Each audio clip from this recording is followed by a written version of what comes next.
This is Zach. He let me beat him up so that you can learn. Zach has been training for about 4 months, but he's making some awesome progress. I immediately sit guard and gain inside position. My preferred guard is a supine open guard, and I like to transition from a seated position to supine. Zach is doing a good job at trying to control my legs here to pass my guard. You can see that he pummels his knee on the inside to try and go straight to knee on belly. Unfortunately, he just loses his balance for no reason.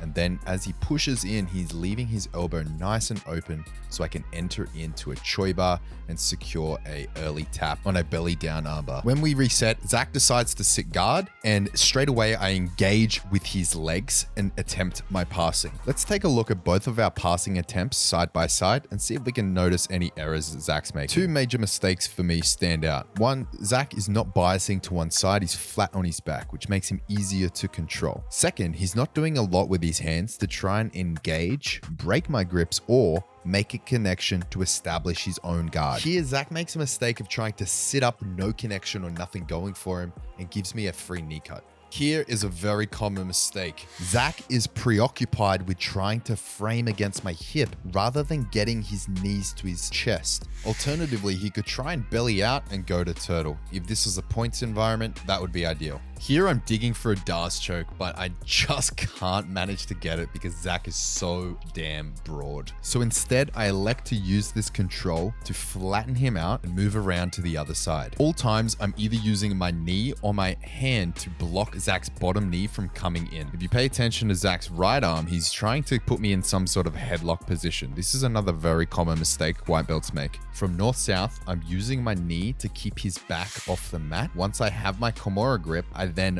base out on that right foot. I bring my chest to his tricep and turn my entire upper body to finish the Kimura. Here's an example of what can happen if you don't post on that right leg. You can be flipped all the way over the top and you'll lose the position. Here, Zach is trying to play supine guard again. He's having similar problems. He tries to wrap up one leg, but he just doesn't have control over the knee line. You can't just force half guard like this.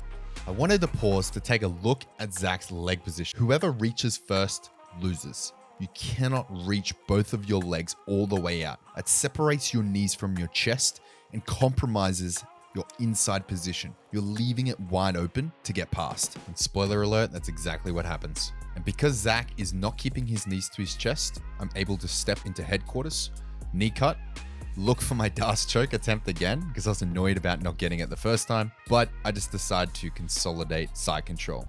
I'm looking for head control here and I want to flatten him out. Admittedly, this is not the best side control because I'm not really preventing him from turning onto his left side, hip escaping out and getting a knee in. I much prefer north-south than side control, so I move to north-south and use a knee to control the position. I've already gotten a Kimura on this clip, so I wanted to try something different. So I throw my leg over the top and go for the Terraca Plata. I make a big mistake here by not posting on that left hand. Instead, I tried to roll through with a fancy rolling Terraca Plata, but it would have been much better and safer to stay on top, work the submission. Fortunately, I was able to get the tap, but I probably shouldn't have. Let's look at Zach's egg beater attempts here. He's not moving his feet anywhere near enough to break my grips.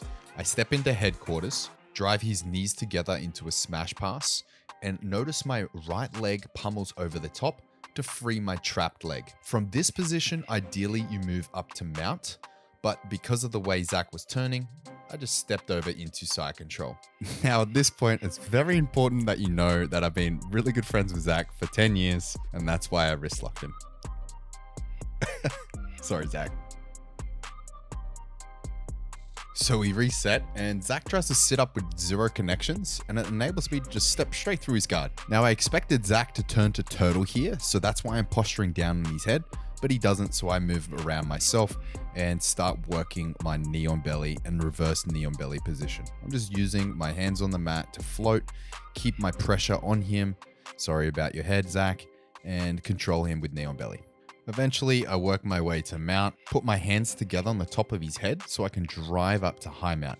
Now lift on the back of his head, sit to S mount, and start turning for a mounted armbar. The way I teach this is bring your knees together.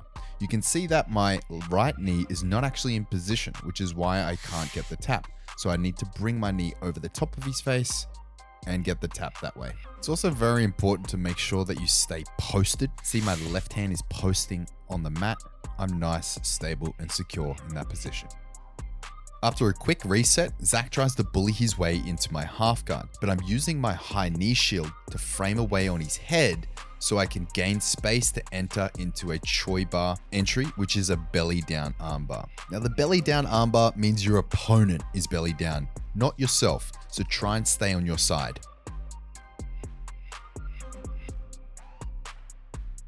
Zach drives forward with reckless abandon into my guard. Never a good idea.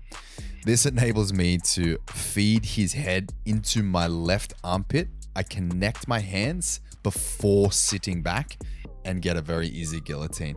The lesson there is when you're trying to drive in for a pressure pass, protect your neck. After our final reset, Zach goes for a leg drag. Unfortunately, he wasn't able to clear my left leg. That enables me to enter into single leg X. I transition to X guard, elevate him, catch both his ankles, and get the sweep. Here are the key takeaways from this video. When you're playing guard, keep both your knees to your chest. Your hands need to be making connections to help you establish a guard. When you're passing, keep your elbows tight to your body and protect your neck. And a huge thank you and shout out to Zach. Thanks for suffering for 5 minutes so that we could all learn. If you got value from this video, smash the thumbs up button, subscribe to the channel, and drop me a fist bump in the comments.